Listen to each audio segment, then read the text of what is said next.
So I want to thank everybody for coming tonight. This is our final session for the season, the 2022-23 season. It's still hard for me to wrap around that we're that, in the 2023. So this is our final session. I wanted to end it with talking about the stable account and special needs trust. Sometimes there's confusion regarding these two accounts, thinking you can only have one, not the other. They don't work together. There's many questions that surround this. And so I wanted to bring Laura in. She's done many presentations for us on this topic and just how they actually can work together, what the differences of these two accounts are, and then just see how it works for your situation. You can then collect all the information for your information. We did post the link if you want to look at the presentation, we did put a link in there for the Google Thought Drive, but we'll have it up on the screen as well. So I want to welcome Laura tonight for our final session. She's going to end our season this year. We will be kicking it off again in September, but I think you closed our sessions last year too. So I think so. I mean, that's true. So. So I'm going to turn it over to Laura, and I did make you co-host so you can share your screen. And I did forget to introduce myself. My name is Patty Strom. I'm the Parent Resource Trainer Coordinator for the SALT Talks. So I'm going to turn it over to Laura, and you can go ahead and take her from here. Hi, everybody. Welcome. So I'm going to share my screen in just 1 second. I had accidentally not opened that up because I'm forgetful. Okay, so there we go. So I'm going to go off a PowerPoint that's about special needs trusts. I don't actually work for who is it for? I've got to do this differently, don't I? I don't work for Stable, but they have their own presentation that is available on their website, and I recommend going through it and looking at it on your own. And what I'm going to do is this is just kind of, I always say the PowerPoints for me are just kind of a starting point. And I want you to have all the information that's in them, but I'm not going to actually address all the slides. I'm going to skip through a lot of them. So when we talk about stable accounts and special needs trusts, we talk about that because we have people in our lives who receive asset-based benefits. So, I should start off with this. This is just, an informational video, blah, blah, blah. Community Fund is who has me come for you guys. And Community Fund is a nonprofit organization that offers a special needs trust. It serves people throughout the state of Ohio, and currently Huntington Bank is the trustee. And you can look at our website, which is very pretty, at communityfund.org if you want to. So I'm going to skip through this. Okay, so when we talk about asset-based benefits, we're talking about not about SSDI and not about Medicare. Okay, those I can have $1 million and qualify for those things. We're talking about Medicaid and SSI, and also HUD housing. That's also something that we think about. And in the DD world, we're thinking about Medicaid waivers. We're not really so worried about the health insurance. It's important. It becomes more important, but it's the waiver that's this big benefit that you're entitled to that requires that you can only have $2,000 as a rule in your accounts and to be eligible for it. And it has a lot to do with what your income is also. And so that's why these trusts become so important. And SSI, I did not update this. I just realized, I'm like, oh, I thought I got everything, but I missed. It's much larger. It's so much more now. It's way more than $841 now. It's still not very much money, but all of these things, these are benefits that are asset-based. So if I have too much money, I can't keep them. I won't be able to have them anymore. And once upon a time, the only thing, people used to put money into cash or moving them into someone else's account. That is technically Medicaid fraud. It is very illegal. And so that's not a good idea. Instead, you could prepay burial expenses. That's an easy one. You could, pay Medicaid costs, or you can just put the money into a trust, into a special needs trust. That was the only real option until Stable came along. So the whole thing about Medicaid is they're looking for where your money is, money is. If I'm just getting regular income, that's going to be calculated in the type of Medicaid I get. But if I get some sort of large back amount, like Social Security or inheritance, or I was working, and I see this a lot now, individuals are working and their company gives them a 401k, which is great. And it is great, but if they, as long as I'm working, that 401k is not an asset. So if I have a job at Meyer and they have a pension, they have all these things, as long as I'm working at Meyer, none of that counts as an asset. It's weird, right? But it doesn't. So because technically it's not available, the money in the IRA and then the 401k. But the minute I quit working there, it is suddenly entirely available, and I will not be able to retain my Medicaid waiver benefits. So this is something that if you have someone in your life who's working, this is where stable is so important. Stable offers an option where employers, instead of doing the, sorry, my dogs, I don't know if you can hear them, but they're having a blast right next to me. Not anymore, because I have this handy dandy water bottle for when they're having too much fun. So, anyway, stable offers an opportunity where an employer, instead of putting the money into a 401k, can place the money directly into a stable account. And if you have somebody who's working and you have access to their employer, this is an amazing opportunity, because what we see happen is that the individual works for a long time in the company and they have a 401k worth 30, 40, 50, 60, $70,000. We had one that's worth over $100,000. I had someone who came to us with that. And now, and the thing about that is that's wonderful, but when they no longer are working, they're going to have to cash that out.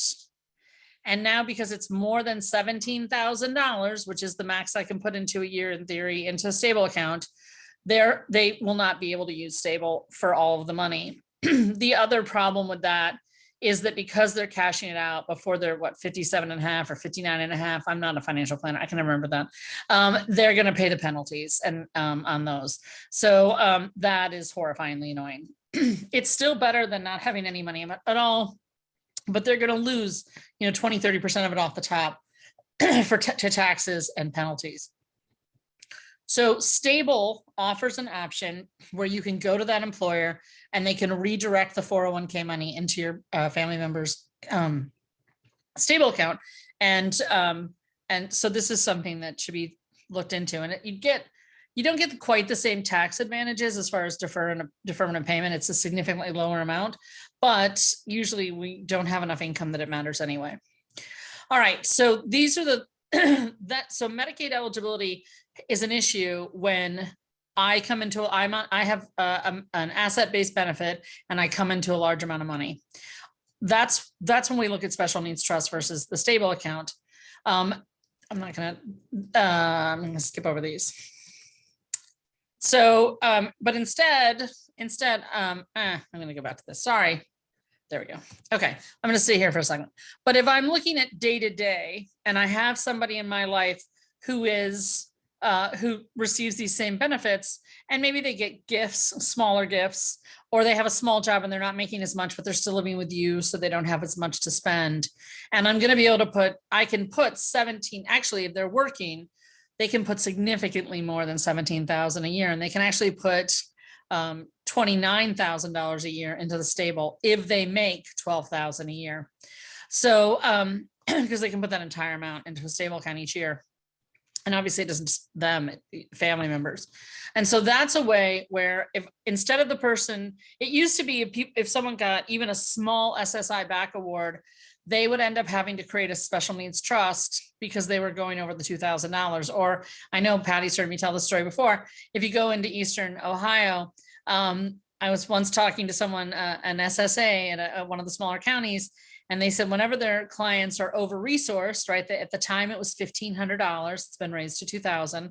Whenever they had more than $1,500 and they didn't know what to do with it, like if you go into some of these people's homes, they have so much furniture and clothing, they just really didn't need anything else. At the Amish store, it was $1,500 for a gazebo, so they would just buy them a gazebo.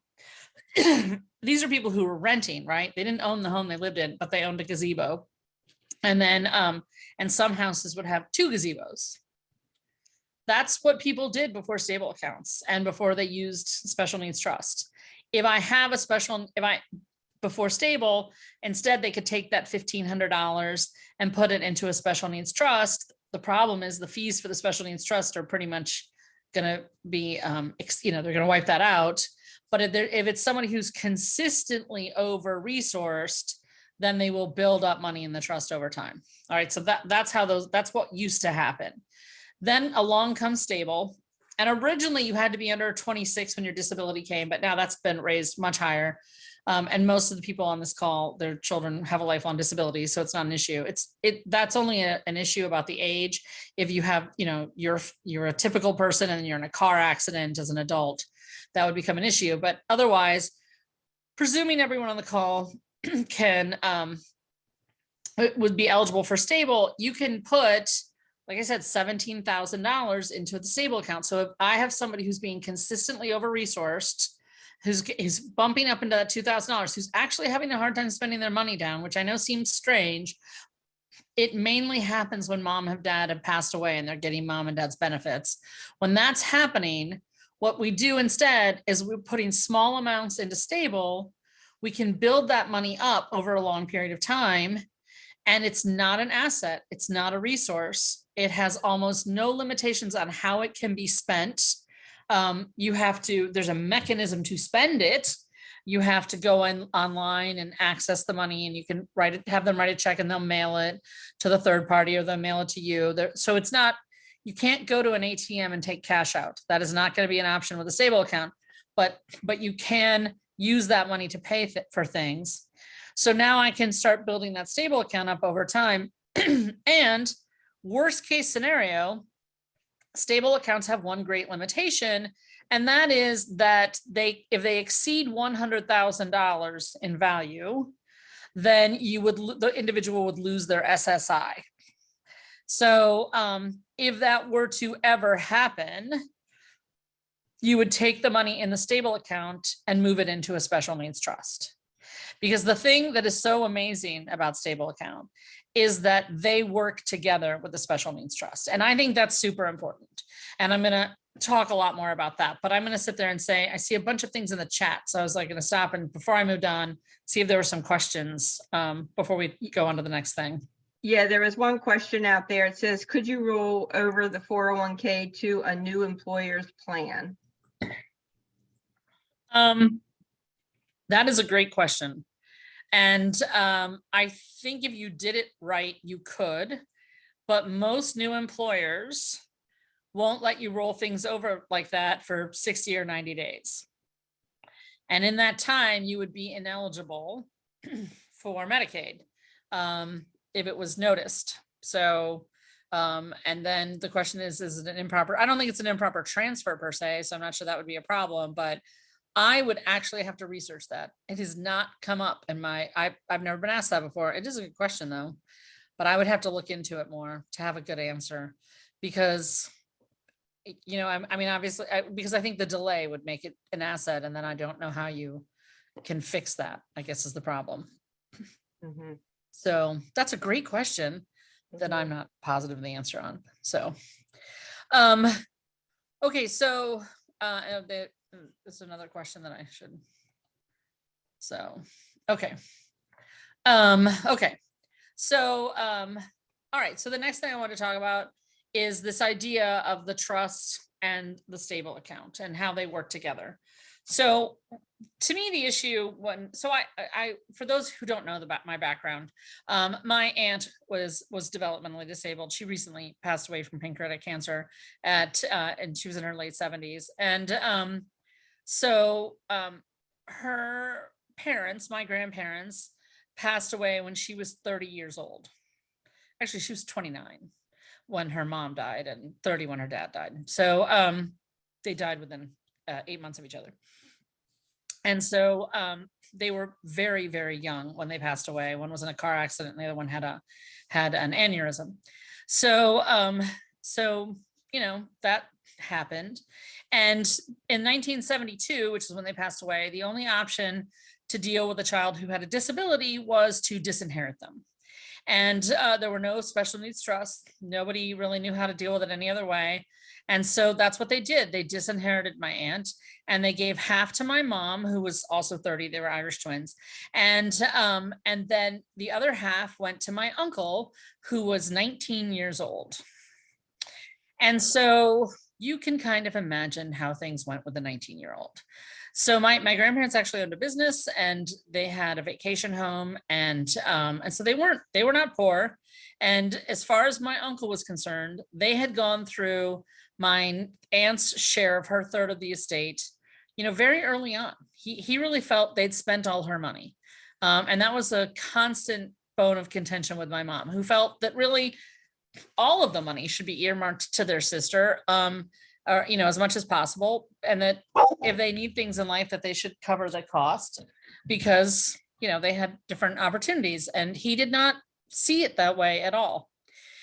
He didn't. And so that's what everyone was experiencing in the 70s and 80s. And then in the 80s, these things were called, they have these things called spendthrift trusts, which were allowed you to spend to buy luxury items out of the trust, which for most people with disabilities, those luxury items basically were trips to trips. And that's what people did with them. They took them on vacation, but you couldn't pay for clothing, and you definitely couldn't pay for food or housing.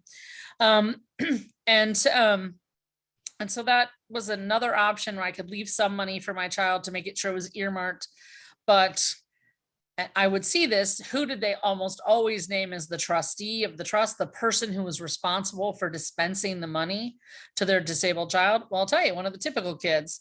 And sometimes that worked great. Like if you'd named my mom, that would have worked great. But if you'd named my uncle, that would not have worked well, because he didn't perceive her needs to be what my mom perceived her needs to be. And who was going to inherit whatever money was left over when she passed away? My mom and uncle would have, right? So, and obviously there was no trust then, but now that's what you have to realize when you name your typical child as the trustee. They're going to inherit whatever the child with a disability doesn't use during their lifetime. And that's intense when you think about it, because they have an interest in not actually giving them money, right? If I don't, they don't really need new clothes. They don't need that. They're fine with what they have.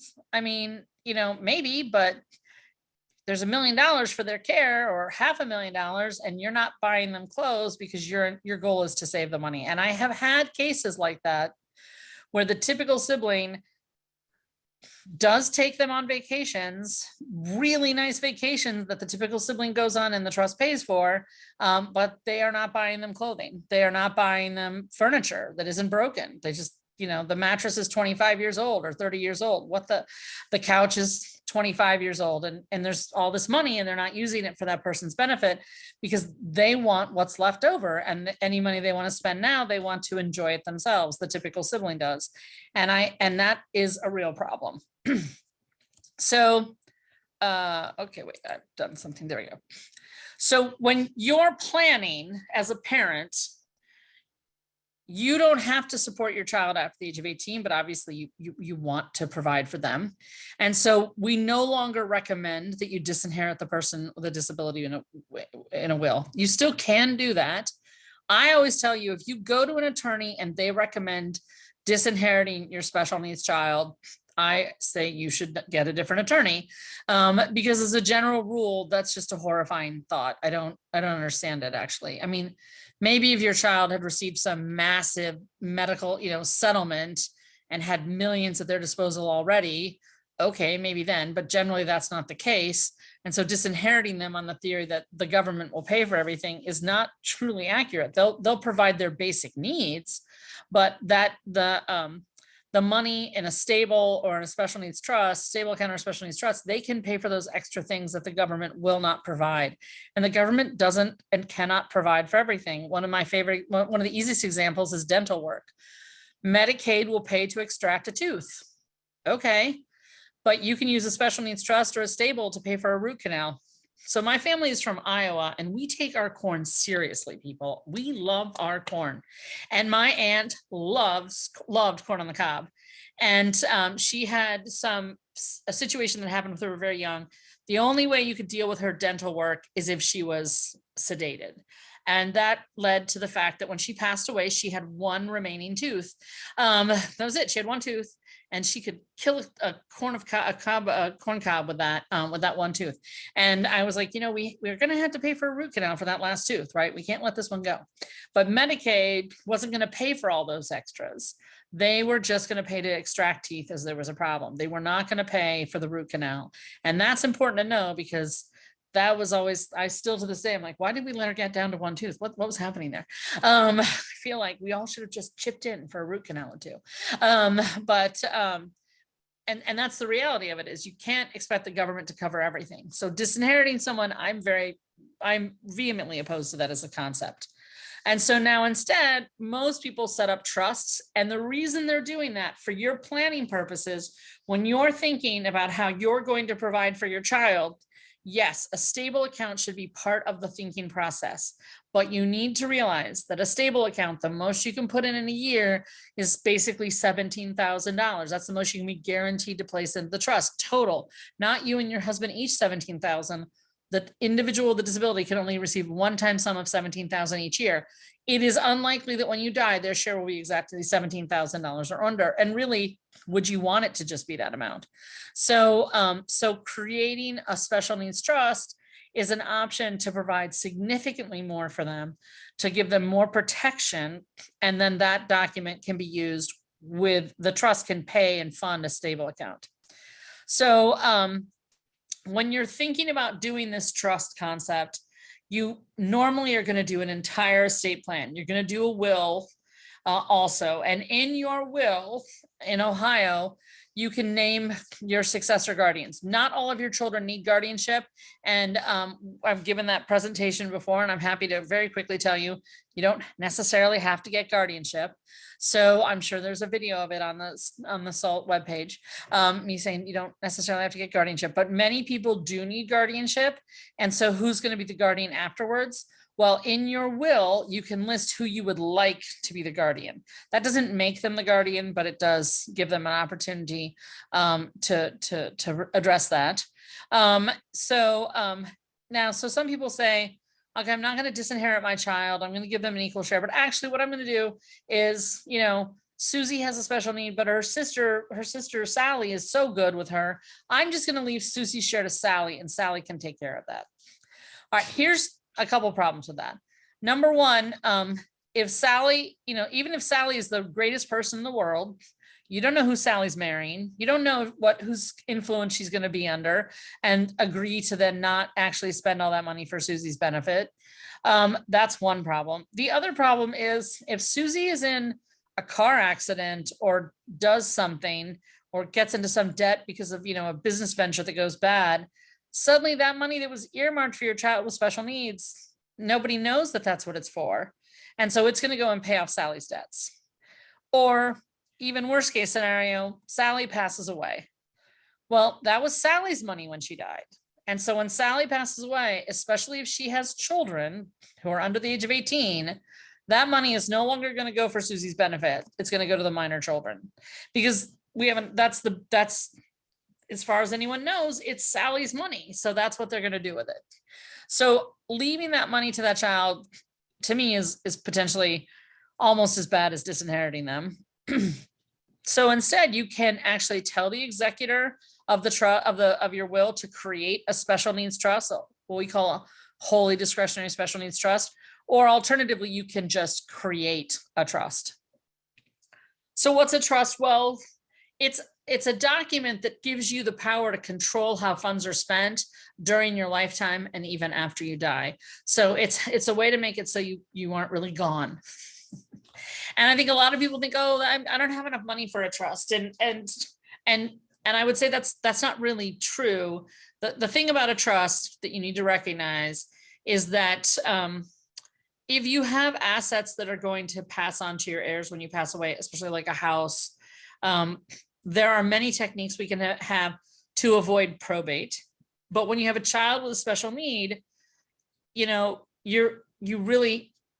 you can't leave them things directly. And so using a trust is a way to avoid probate and still make sure that they don't have a problem with receiving the benefits. So let me explain. So and this is an important thing to wrap your mind around. If you own a home when you pass away and you want the house sold and the money split up among the kids, okay, then if that house is sold in the probate case, your realtor is going to take their 6 or 7%, but the attorney is going to take 5% too of the purchase price of your house, but approximately about that. And so, and your attorney, if they are so inclined and your heirs don't know any better, they can take a percentage of not only your probate estate, but a percentage of your non-probate estate. So I had a woman I knew whose husband had received a $12,000 bonus check when he was out of town. And this was a while ago. It was probably 10, 12 years ago. And back then, you deposited the check and the funds wouldn't be available right away. It would take about 10 days. And he knew that. He knew he wasn't getting back for like 6 or 7 days. So he deposited this bonus check in this random bank in the town he was in that had a branch in Cincinnati. But because he was in Chicago or something like that, I don't know where he was, he couldn't put his wife on the account, right? And so he opens the account, he puts the $12,000 bonus check in. That is the only thing that is not in a joint account with his wife. And then on the way back, he's actually, something happened and he passed away after he was in the hospital. And then he passed away about, 8 days later after the check had cleared, but long before he ever could put his wife on the account. And so they owned 2 homes because they were in the process of, they just bought a new home that they were fixing up, but they hadn't sold their own home, right? So they owned 2 homes and, he had a 401k and an IRA. And she went to one of the big law firms downtown. The only account that wouldn't just legally automatically pass to her is this one account with $12,000 in it.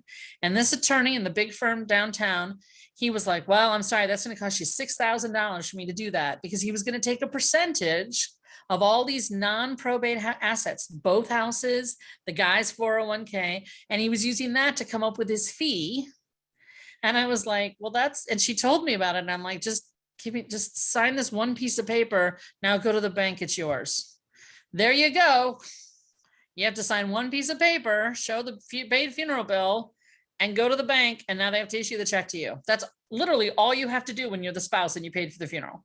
Like, it was the most insane thing I've ever seen, but attorneys will do that because probate is welfare for attorneys. So it really is too. And so that's why it's so important to set things up that you can avoid probate, because you can avoid those potentially very large attorney fees that are not necessary, quite honestly. Because again, even if you set everything else up to avoid probate, the fact that you have this one small amount that's passing in probate gives them the ability to still charge a fee based on a percent of your non-probate assets. Like, what? That's something to think about. And that's why sometimes a trust is so important, because it's kind of a pay me now or pay me later. I've had people say, I can't afford to do a trust right now. I don't have the money for that. And I'm like, okay, well, then you create a will and you tell the executor to create the trust in the future. And that's better than nothing, but you're going to pay your heirs are going to pay the fees to pay for the trust when you pass away, plus the probate fees. And so it's a decision-making process. How important is it that I avoid this fee now for this potentially, though I'm going to pay a much larger fee in the future. Okay. So that's why I think trusts are important. And there are different types of trusts. Most people who don't have a special needs child, and even if you do, you're going to do this testamentary or a living trust. Shouldn't say testamentary, it should say testamentary or living trust. And a living trust means it's just an extension of me. It's me. It's just a representation of me in my life. And as long as you're alive, you have total control over that kind of trust. You can change it and amend it any way you want, because it is going to be a revocable trust. All right. It's going to be, because it's revocable, you can undo it. And so you can amend it and make any changes. As you have grandkids, you start adding them in and giving them little percentages directly and all this kind of stuff. That's what you do. And that's common. That's your big estate planning process. You have your own living trust. And then it's going to say inside of it what happens when you die. When you pass away, your revocable living trust becomes an irrevocable or unchangeable trust. And then it's going to say, okay, you have 3 kids, because I always like 3 kids because I come from a family of 3 kids, so it makes sense to me. So you're going to say, okay, I want my child who has a developmental disability or a special need, I want them to have a special needs trust. And we're going to take their third and put it in there. And then the other 2 kids can basically have the money outright if they've reached a certain age. Okay, that's pretty standard. Most of these trusts have something in them that's called the standard of care. And if you look at any revocable testamentary or living trust, that'll say that you want to provide for the care, support, maintenance, and education. Those are, or welfare. Those are some of the terms that we see for, my children and my grandchildren. That's pretty common.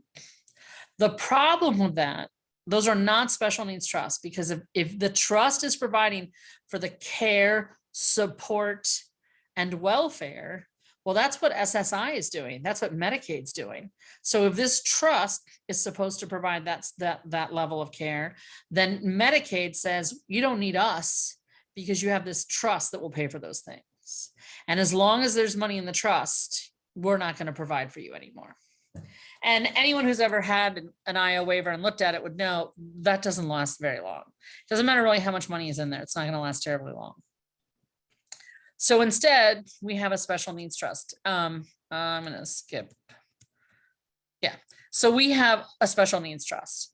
And a special needs trust is actually called a wholly discretionary trust. And what that means is the trustee, we're going to come back to in a second, they get to decide how much money is spent and what it's spent for. The trust cannot say this support, education, maintenance, and welfare. And it has to have something called a poison pill. And what the poison pill says is that if at any time Medicaid deems that this trust is not a valid special needs trust, the trust terminates.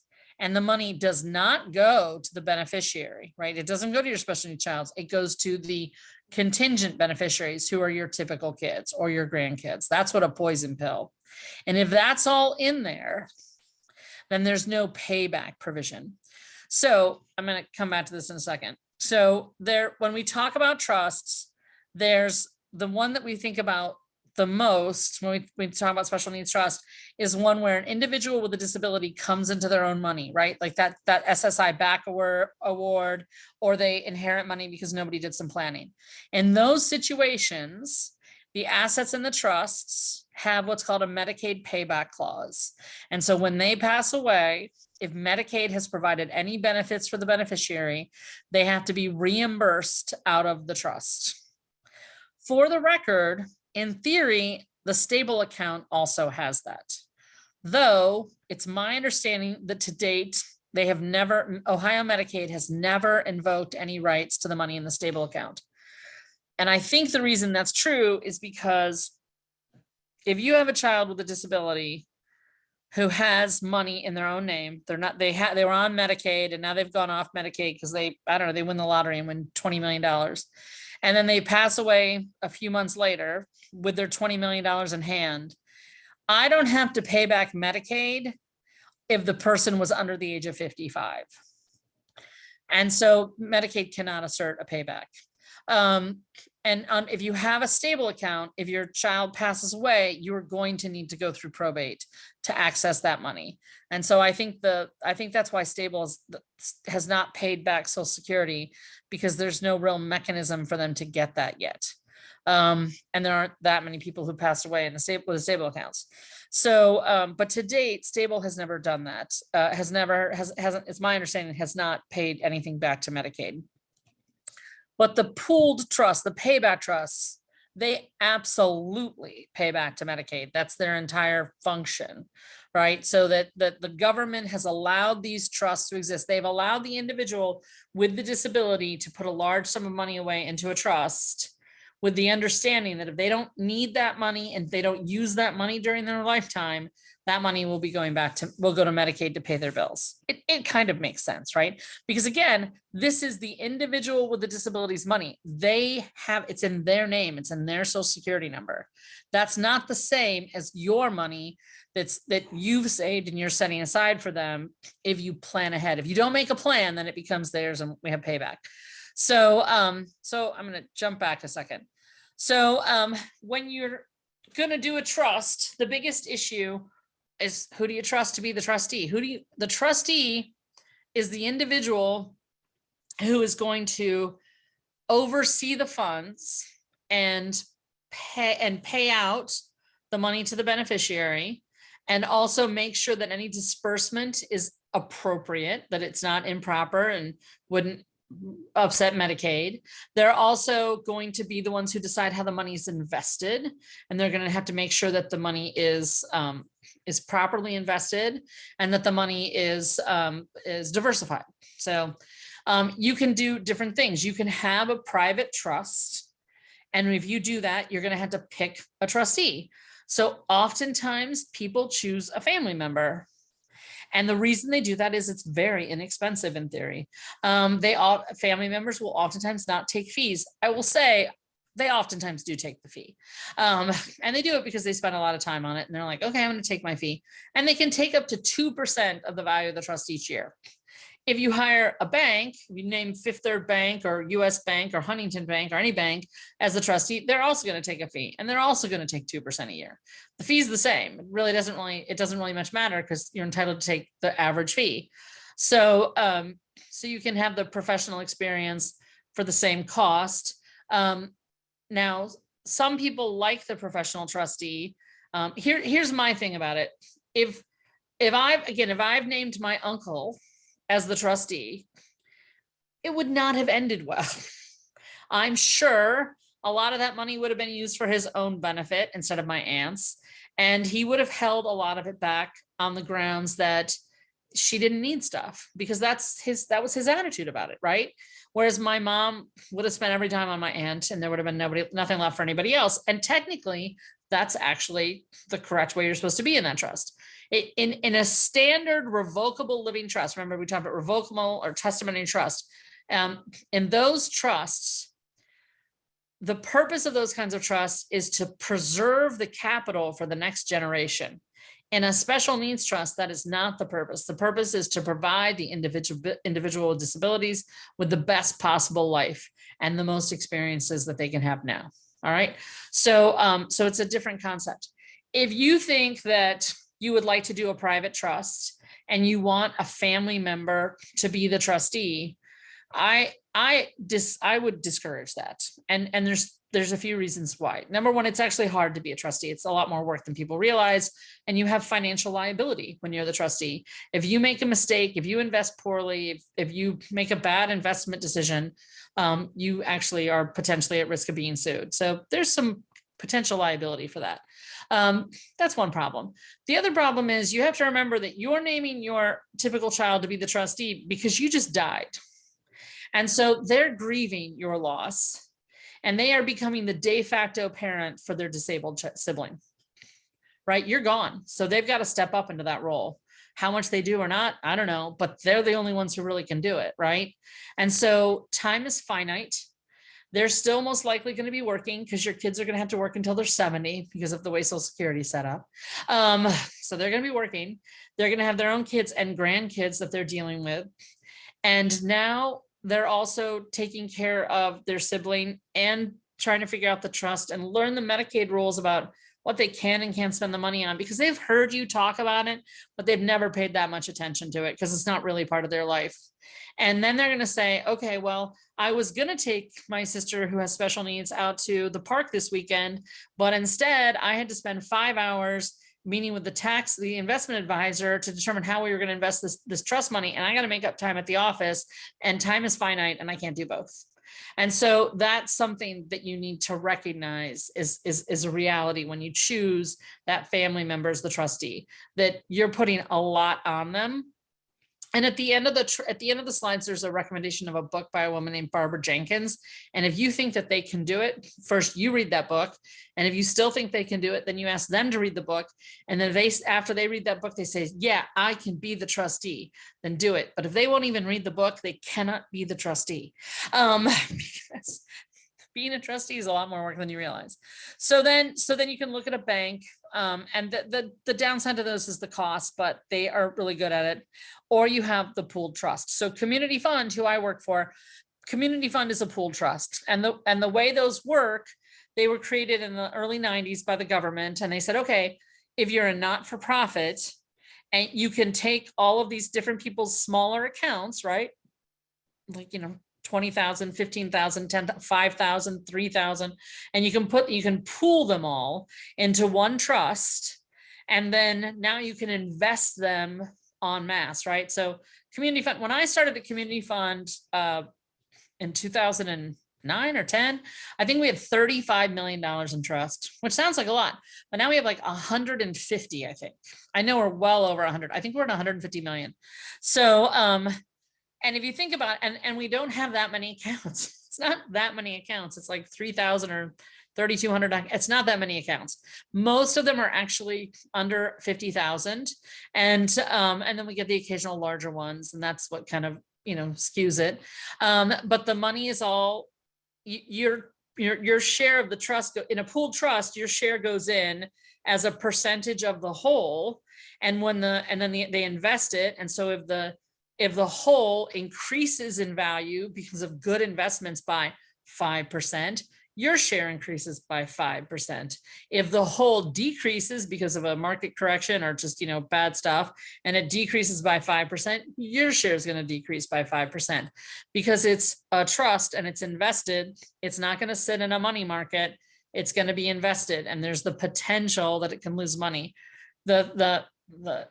It's conservatively invested, so it shouldn't lose much money, but it's always a possibility. There's some that's kept in cash to be diversified. So that's your choice. If you decide that you need a trust, is to pick first your trustee, and then you're gonna and that's gonna lead how the trust goes forward.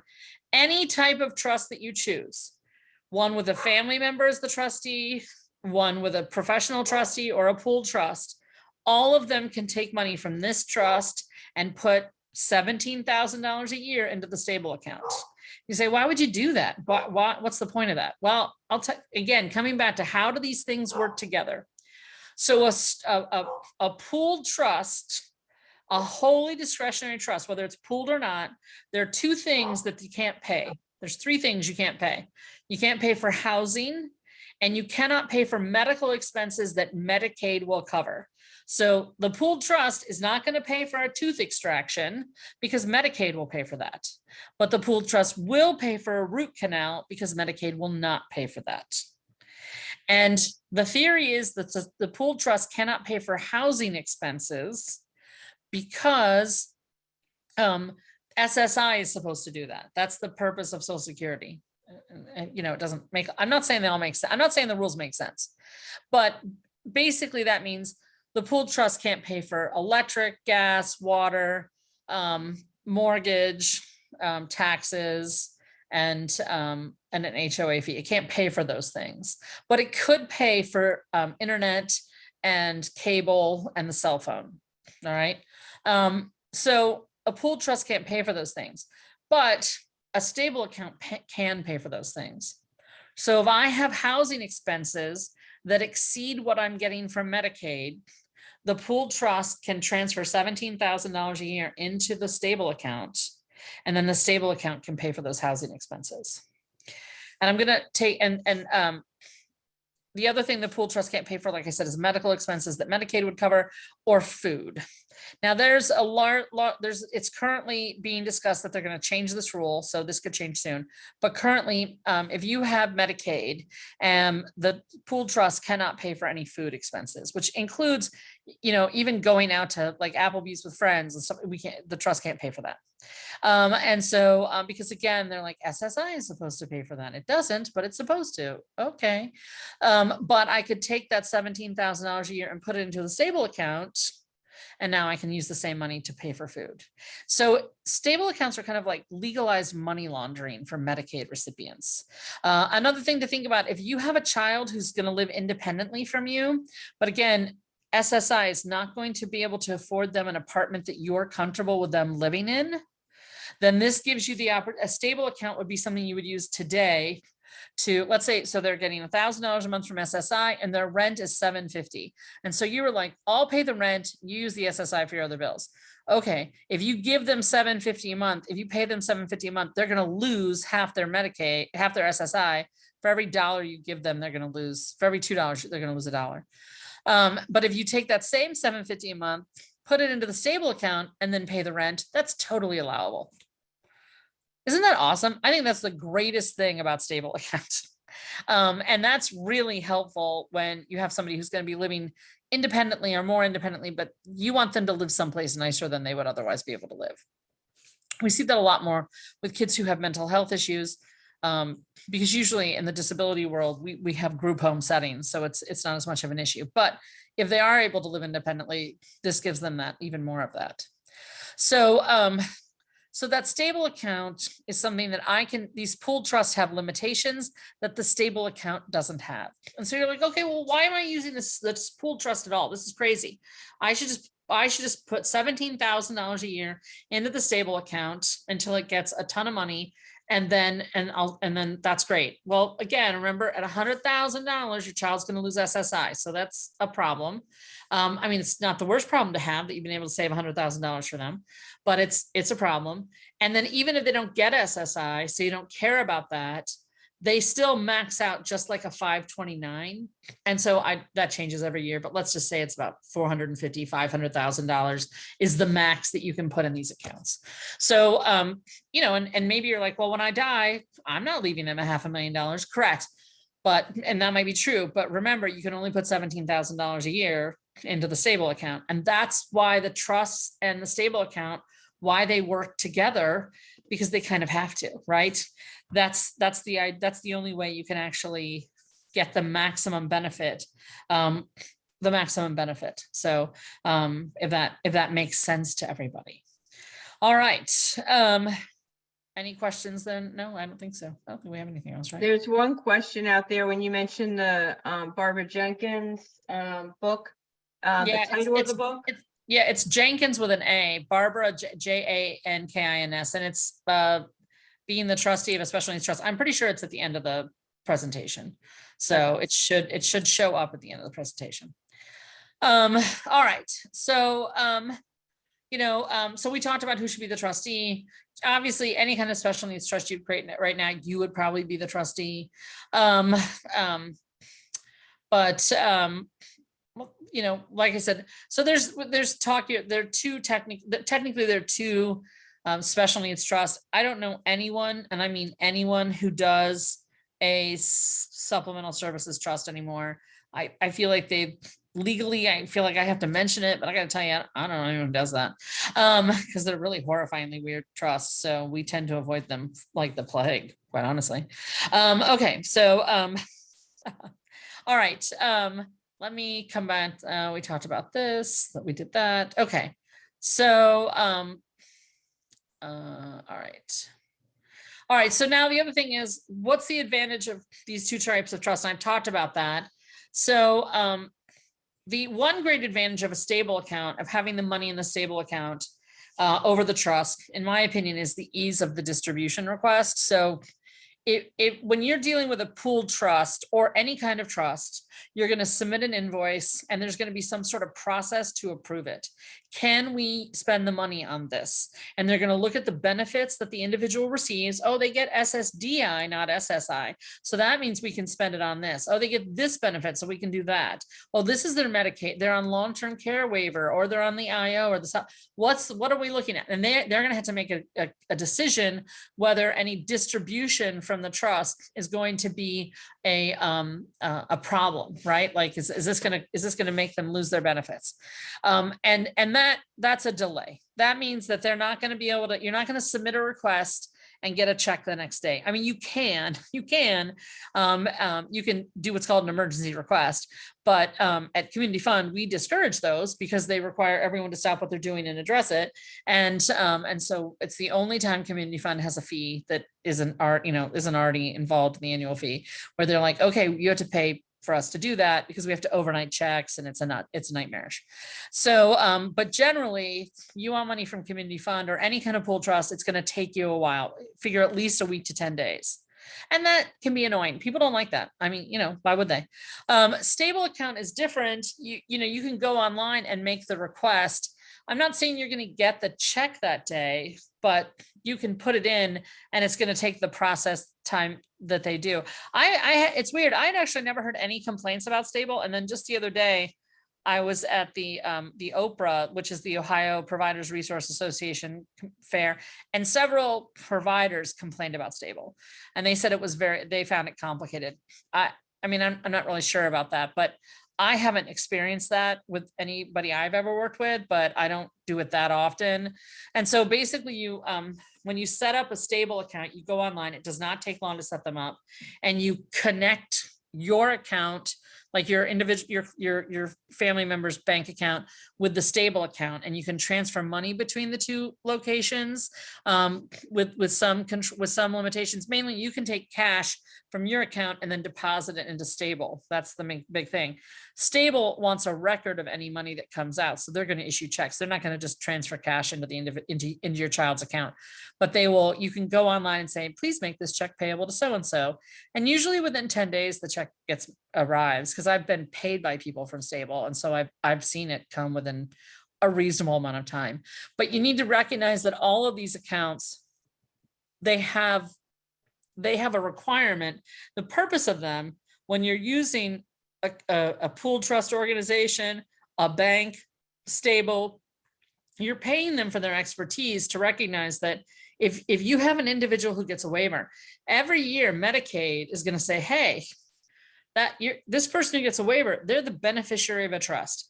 We want to see a record of every single payment paid out of that trust for the entire year, because we want to make sure you're not using that trust to pay for medical expenses that are covered by Medicaid, food, and housing, right? Because if you are, that's not a valid trust, and we're going to have an issue. Why are we paying for their care if we don't need to? And so at an organization like Community Fund, we get that request within a couple of hours. We've faxed them everything they need, because we keep that data and we keep it in a way that's very accessible, because we know all of the people who have accounts with us, they're going to get that request every year. And a bank, they're going to have all that stuff too. And whereas when you name a family member as the trustee, especially the first couple, they can mess that stuff up, and then they might have to recreate it. But I have to have invoices and everything showing that I'm using the money appropriately. And here's an example. And that is that it used to be when I would go to events, I had this telescoping marketing picture, and it was an individual with Down syndrome swimming with dolphins. Okay. So look, you can go swimming with the dolphins, and Community Fund will pay for that. Stable will pay for that too.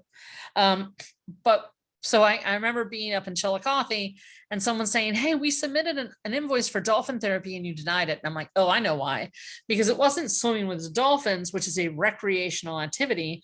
It was dolphin therapy, which is medical, and Medicaid is supposed to cover medical. Now, is Medicaid going to cover dolphin therapy? Not in a million years.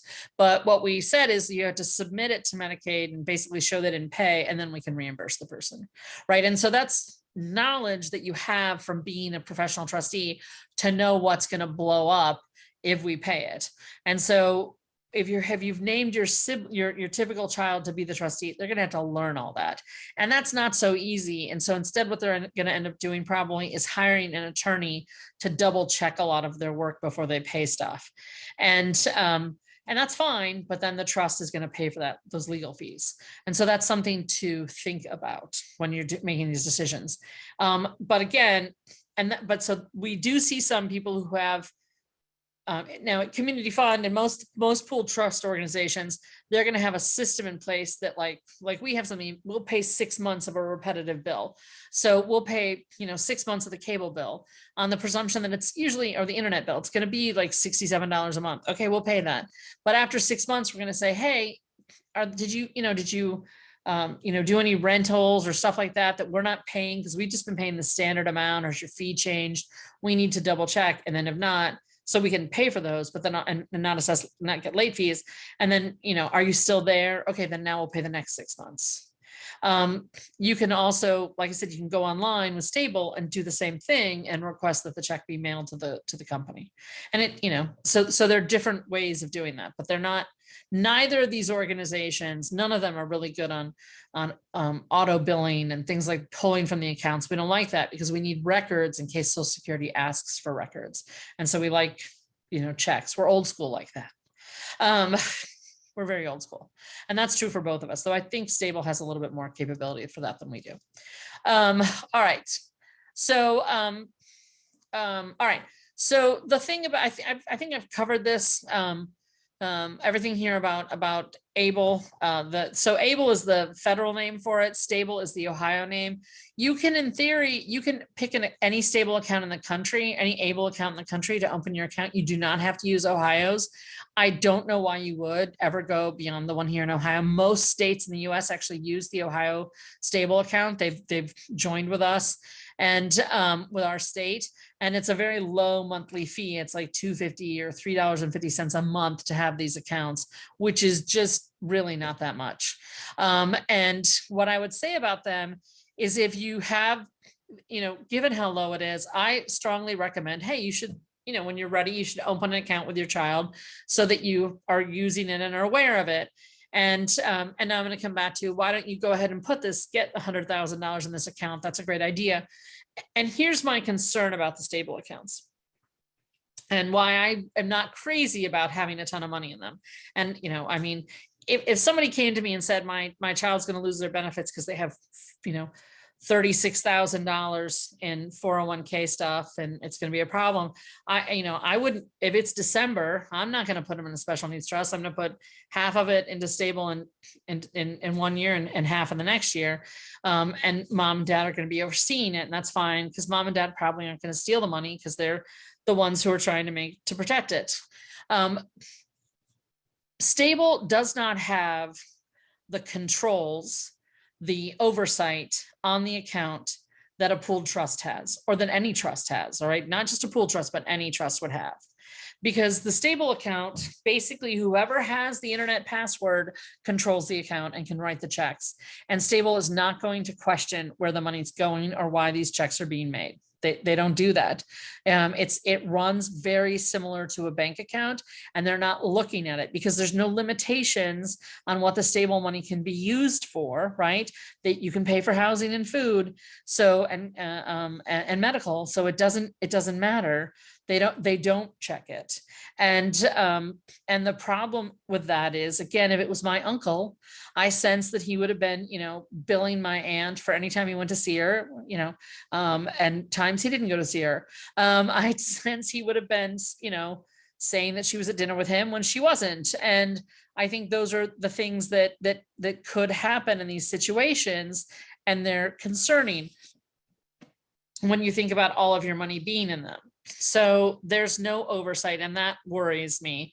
I know at Community Fund, we had a period of time, we always have problems with people trying to spend the money inappropriately, and we cannot catch all of them. There's no way that we can, but we do compare things. So when we are asked to buy a washer and dryer, and we say, we just paid for one 7 months ago or a year ago, what happened to that one? And then it broke, and we're like, okay, prove it, because that doesn't make any sense to us.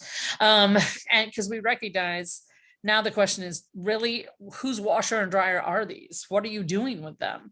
And we can tell that there's a problem. The most recent issue we've had is where we would be getting invoices and bills for clothing in a size or gender that is not the beneficiaries.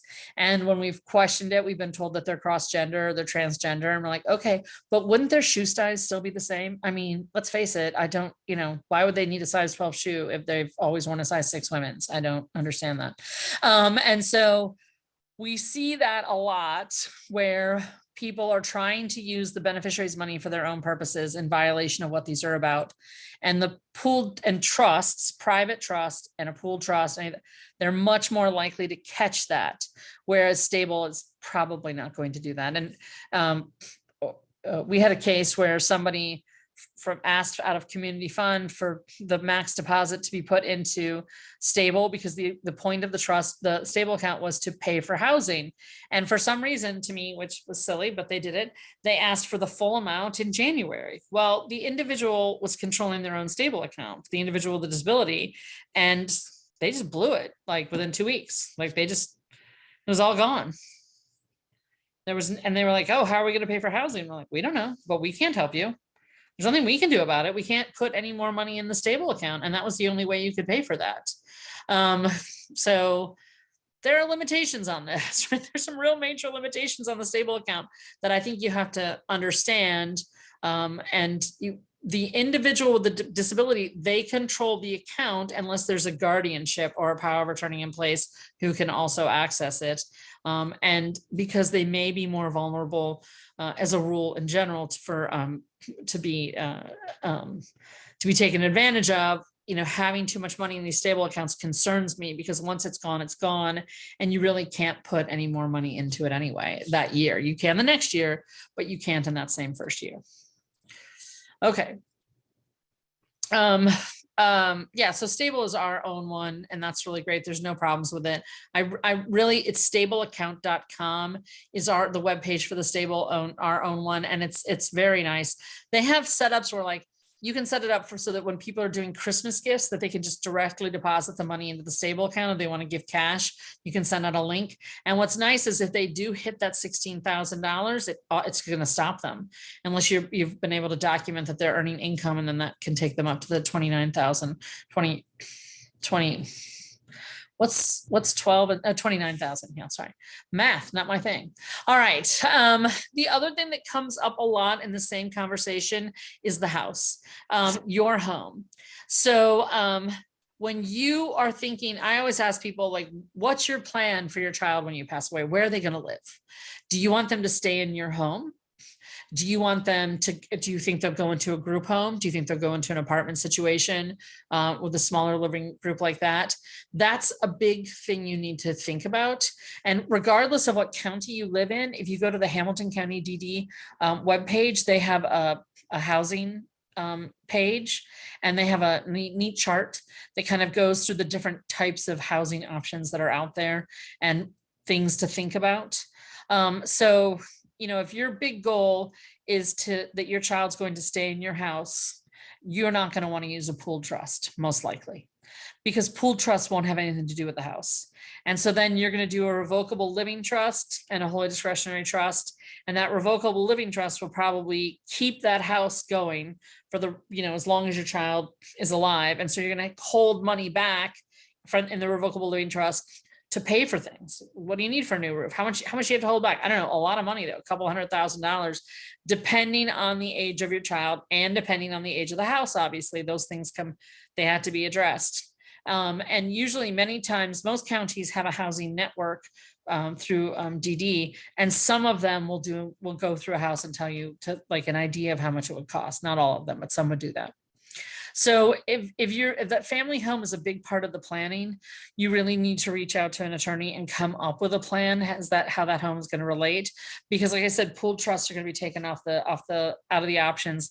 It's not going to be an option. And again, stable, I can only put $17,000 in it upon my death. So that's not a viable option either. So you're going to need to look at a private trust, and you really want one that's drafted well.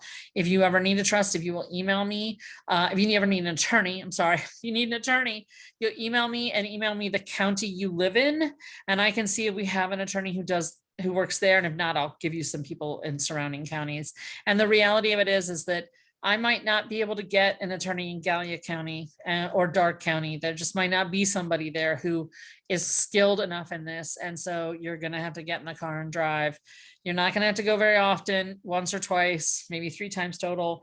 And it's still worth it to make that effort to have an attorney who knows what they're doing in this field. That's very, very important.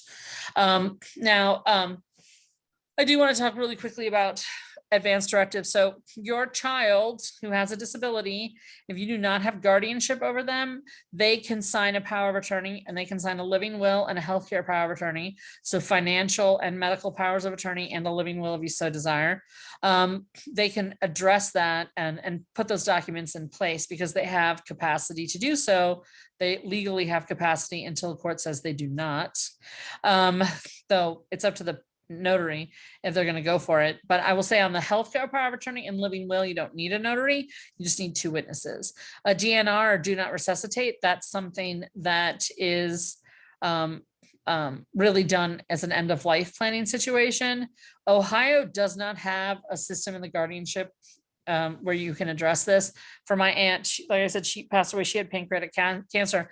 And so they actually, my mom, who's the guardian, went to court, and the court basically signed an order saying my mom could do the DNR. So there's an organization called Plan, and they're actually nationwide, but they have several in the state of Ohio. There's a large one in Cincinnati, Hamilton, Claremont, Butler, Warren, but they go even beyond that for certain things, who assist families who say, okay, well, I don't have any other kids. Who's going to do this for me? Who's going to be that person? Who's going to check in on my child? Who can act on their behalf and make sure they are getting what they need. So Plan is an option to kind of like step in for that situation. So that's something to think about. They are not a Medicaid covered organization. They actually run at a deficit. So they run on really on donations, but they charge a fee to do things, but they're not doing stuff every day. So it's not as much as it seems like it would be. And I was wrong. I don't have the book. Okay, so I'm going to stop sharing, and then I'm going to pull up the book on Amazon, and then I'm going to share that again. So I thought that was in here. I think it's on a different slide. Oops, I just misspelled Jenkins. So Barbara Jenkins has written this book about special needs trustee. So it's called Managing a Special Needs Trust. So, and it was just updated in March of this year. So let me share the screen again. Here we go. So this is the book. It's updated in 2020. So I think it just turned in paperback this year. So I strongly recommend that if you think someone's going to do this, that they read this, because it is designed for people in Massachusetts, but most of the information is going to provide nationwide. It's, like I said, it's only 268 pages. If they're not going to read this book, they shouldn't be the trustee, but I also think they need to read this book, and you need to read it so you know what you're asking your child to do. When you ask them to be in charge of these things, because it's not as easy as people think, and to be a trustee. So as an attorney, I do lots of things. I never act as a trustee. I won't do it. I don't want to. I want to do it for my parents. Like, no, I don't want to be the trustee. Like, that's work. Way too much work. So, and I'm like guardian, and I do all sorts of other things, but I don't like to be trustee. So, and I think that's what's an important thing to realize, is that having that option out there is really important. So, okay. Well, I mean, I hope that gives you a nice overview. I think I'm like weirdly, either I'm a few minutes late or I'm a few minutes early. I'm not sure which. You did good. Nice. Yeah, I'm pretty close. But if you guys have other questions, I'm happy to address them, and you can, okay. So somebody did ask if you have to pay taxes on the trust or the stable account, and so the stable account, no, it's like a 529. So in theory, on a stable account, The only time you would have to pay taxes, I do know this actually, is if you use the money from the stable account, not what you deposited, but the earnings, right? You know, whatever it grew from, if you use those earnings on a non-qualified asset purchase. And my understanding is with stable, the things you can't buy are like, I'm not sure about alcohol, but you definitely can't do like marijuana and stuff like that. And you can't do gambling or maybe pornography. You can use a special needs trust for pornography, so that's fine. Special needs trusts, you do pay taxes again on the earnings. So if I put $100,000 in the trust and it earns $5,000 that year, and there's no request for disbursements, right? There's none. Then I'm going to pay taxes on that $5,000. But if they spend the money, if they spend 5,000, then there should not be taxes. I'm not a tax expert, but I'm pretty sure that's correct, because I'm only paying taxes on the earnings. No matter what, there's the 5,000. So there's always going to be taxes on that 5,000 in the special needs trust. Yes, because it depends how it's taxed. But the advantage with the pooled trust is that's going to usually, I mean, with community fund, I think all of them, they're going to provide you with the tax documents that you would take to your tax preparer. With a private trust, they would have to hire an accountant to figure the taxes out. But for stable, there should be no taxes. And if you're an Ohio resident depositing money into the Ohio account, then I think each spouse gets $1,000 or $2,000 of no income tax for the deposits. So again, I don't actually work for stable. So some of it I've heard a lot, but I don't retain it. That part I never really focus on too much, because the Ohio income tax just isn't enough for me to care. When I talk to clients, I'm like, I don't see why we would care about that. It's not, to me, that's not interesting enough, but it does grow tax deferred. So, and as long as the money is spent on an allowable item, I believe there are no taxes for it. So, all right. I don't see any more questions. Oh, there we go. Yeah. Oh, thanks. Okay. But here's the other thing I always like to tell people. The thing about this conversation about estate planning and stable is, whenever you see opportunities like this, take them for a while, it's sensory, it's data overload. There's no way you can retain all this.